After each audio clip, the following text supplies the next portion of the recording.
video I'm going to show you how to set up widget style in macOS. First we have to open up the system settings, and here it opens up in general. From here we just click on desktop and dock. Here we scroll down, and here we have widget style.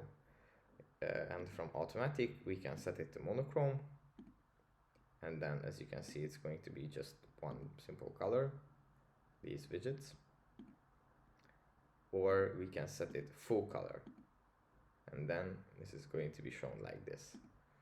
And we can also set it to automatic, and then it's going to become monocolor in this view, and then full color otherwise. Yeah, that's basically it for this video. I hope it was helpful for you guys, and I'll see you in the next one. Bye.